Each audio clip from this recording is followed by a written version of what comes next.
नमस्कार दोस्तों, फिर एक सच्ची कहानी जो मेरे ऊपर खुद बीती है।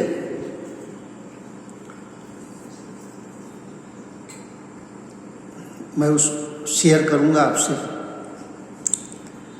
साथियों, ये उन दिनों की बात है, तकरीबन 40 साल पहले माँ वैष्णो देवी के दरबार में हम लोग गए थे। 3 दोस्त थे, जिसमें 2 अभी नहीं हैं, प्रभु के धाम पहुंच गए हैं।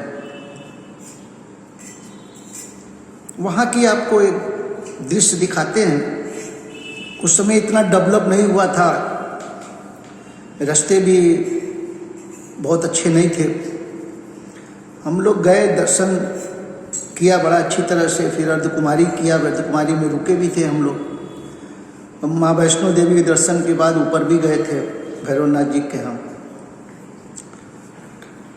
तो अकल्पीय नज़ारा तो वहाँ हो ही होता है। प्रकृति साक्षात वहाँ 16 श्रृंगार किए हुए खड़ी होती है, वहाँ का दृश्य। और उस समय का तो और ही अच्छा हुआ करता था। अब तो बहुत डेवलप कर दिया है, आर्टिफिशियल चीज़ बना दिया गया है। पहले तो नेचुरल चीज़ था। तो दोस्तों, हम लोग ऊपर से उतर रहे थे। ठीक से याद नहीं कि कितना नीचे आए होंगे, तो थोड़ा पीछे देखने लगे। दोस्त लोग पीछे थे, तो हमारी नज़र एक सामने की पहाड़ी पर पड़ी।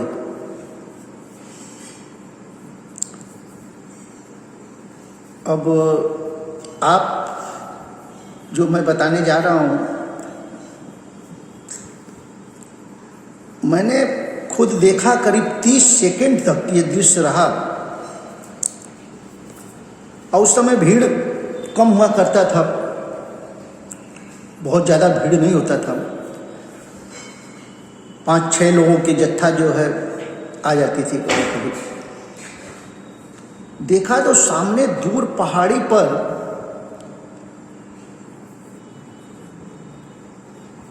एक स्त्री खड़ी हुई दिखाई पड़ी। मैं तो उन्हें माँ ही मानता हूँ कि माँ का दर्शन मुझे हुआ साक्षात।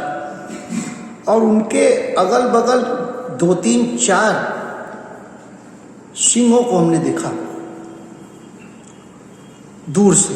इतना दूर था कि लेकिन मुझे एकदम एक झलक की तरह वो दिखाई पड़ रहा था। तो मैंने पीछे होकर आवाज़ दिया, हम कह रहे कि जल्दी आओ जल्दी आओ, वो देखो सामने, वो देखो। इतना कहते करीब हम समझते हैं कि 20 से 25 या 30 सेकंड तक ये दृश्य रहा।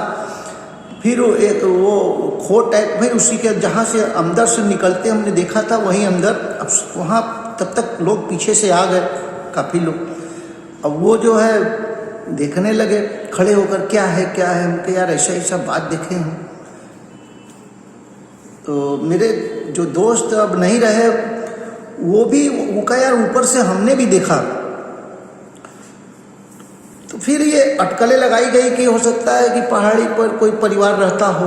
पहाड़ों पर भी घर होता है, लोगों का आना जाना लगा रहता है, कोई परिवार होगा।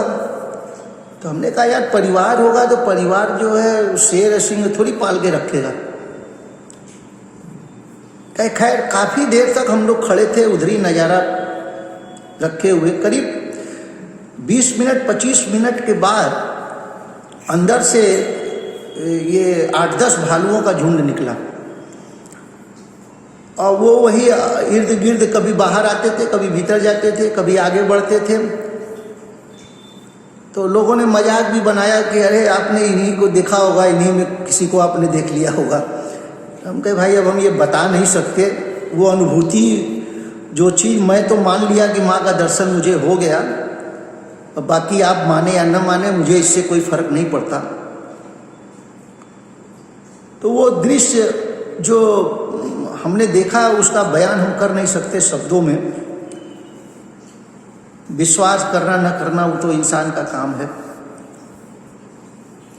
तो मुझे फिर वही जो है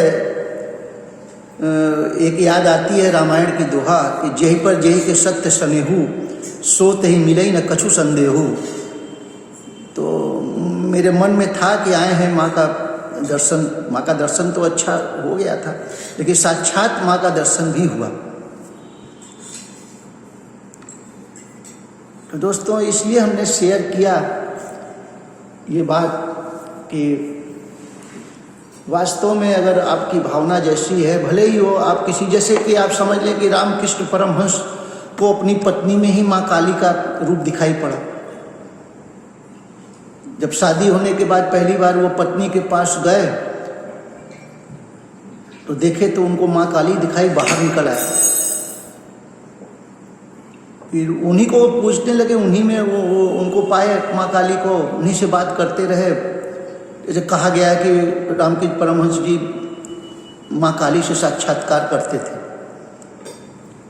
तो ले देके वही भावना है, जाकी रही भावना जैसी हरि मूरत देखी तिन तैसी। भगवान द्वापर में भगवान कृष्ण ने गीता में कहा है कि मैं ही सब कुछ हूँ, मैं ही भूत प्रेत राक्षस दानव देवता, जो भी चीज़ हर जगह मैं ही हूँ। मुझसे ही आप निकलते हो सारी दुनिया, और मुझ में ही सब समा जाते हो।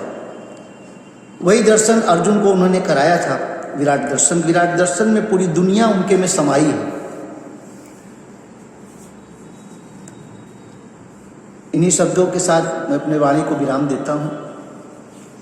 बाकी फिर अगले पड़ाव पर एक सच्ची घटना के साथ सामने आऊँगा। नमस्कार दोस्तों।